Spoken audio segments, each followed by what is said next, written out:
People's Radio United. Josh Ryan, he had his throat slit, but he lived, correct? He did. He had his throat cut from ear to ear. He had a hatchet wound to his head, very serious hatchet wound, and his collarbone was broken. He was left for dead and should have died, but somehow during the night he was able to. First, he was able to hold the bleeding for a while by pressing against the head wound and the neck wound, I should say. He's pressing that, and then he goes into shock. And when you go into shock, you stop bleeding. So about 12:30 that day, 12:30 the night. Now this is now Sunday morning. The father of Chris Hughes, the house guest, Chris is supposed to go to church with them on Sunday, and he's late. So the dad comes over and he looks in, and the door is locked. The door is locked. Oh, door is locked, and he can't get in. So he goes around to the master bedroom, which has big windows on it, sliding doors. And he looks in and he can't believe what he sees. He sees Josh on the floor, looks like he's dead. He sees his own son, who is dead. He sees Mrs. Ryan, who's nude. The Ryans slept in the nude. They had a water bed and they slept in the nude. They had a jacuzzi outside. They're just 41 years old. And he sees this and he thinks, well, this is some kind of a crazy game they were playing. He can see some blood, so he says they're playing some kind of a game, like you shoot red dye or something. And then Josh sees him, and the father tries to get the door open, but he's panicked and he's pulling it the wrong way. The door's not locked, but he's pulling it the wrong way. So he goes around to the kitchen. He comes in through the kitchen, and the little girl, Jessica, her body was left in the doorway of the Ryans' master bedroom. So that's the first body he sees. And he feels her, and there's rigor mortis, so he knows she's dead, and she's so brutally. She took more wounds than all the other people there. This little girl took the most wounds. Wow.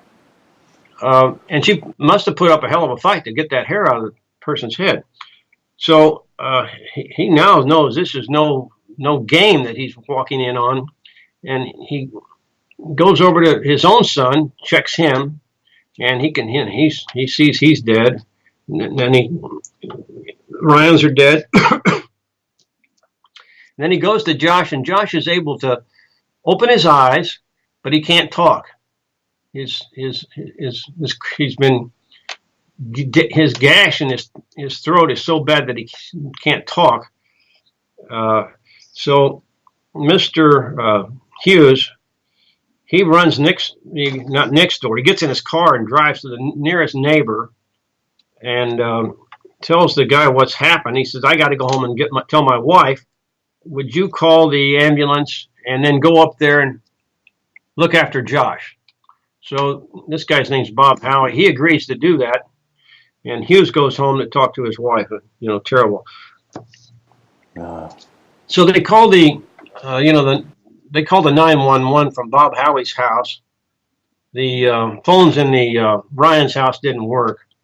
It wasn't because the lines were cut or anything. They were just so far away that they lost phone service from time to time, and this was one of those times.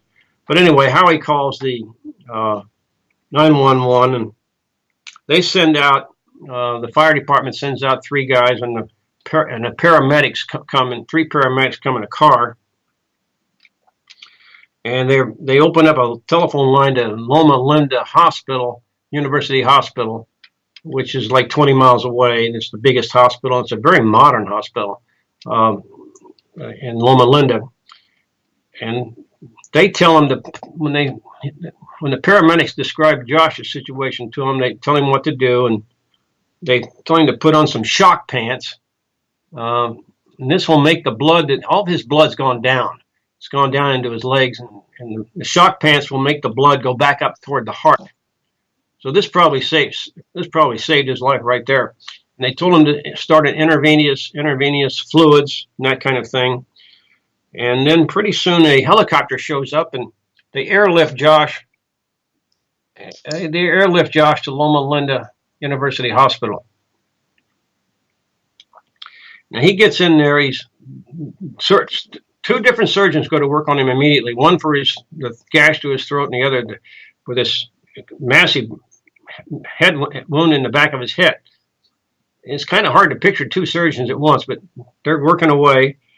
And then when they just do this preliminary stuff, to get the bleeding to stop, that type of thing, they bring in a social worker, and they don't know who he is.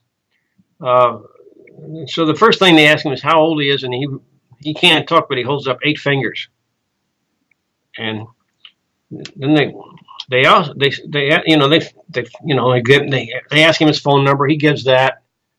They give him a pad and a pencil, and he writes down the phone number, he writes down his address, and then they eventually get around to asking him in a very diplomatic way, who in the hell did this? And he says, the guy had a chart with him, all the letters of the alphabet, and the numbers 1 through 10, 1 through 9, and so Josh points to 3. And then he points to 4. So it's either 3 or 4 people. And the guy interviewing him is a Hawaiian. He looks Hispanic, or some people might even take him for black. Hell of a good guy. And he says, "Does he look like me?" And he said, and Josh just shakes his head no. And he says, "Is he black?" Josh says no. Hispanic, no. And then finally white. Yes. These are 3 or 4 white guys.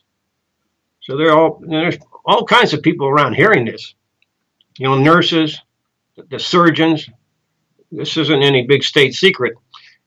And then as soon as they're kind of through, a deputy, one of these San Bernardino County deputies, comes in, and he asks to talk to Josh, and Josh tells him, Josh does his, but some other kind of a method, like squeezing his hand. Squeeze it once for yes, squeeze it 2 for no. But anyway, this guy ends up with the same information that Josh had just given the social worker, that it was 3 or 4 white guys. So they put out an APB for 3 or 4 white guys driving. The Ryan station wagon was stolen that night. And one of the neighbors saw it being driven off around midnight at a real high rate of speed down the only road that goes out. There's only one road that comes up and down to the Ryan's house, and it feeds on to Peyton Road. And so she saw the car going real fast, so she thought, well, there must be an emergency. As this station wagon barreled down this road, there was a guy and his wife trying to pull out of a driveway toward the bottom of this long approach, and he had to wait because his car was going so fast.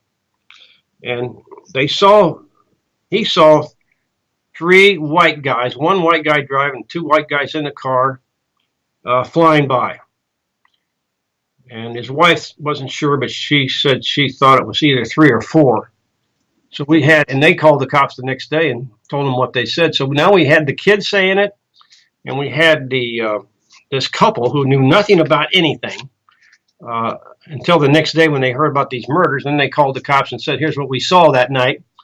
So here's 2, a very independent source, a man and his wife, saying they saw 3 white guys.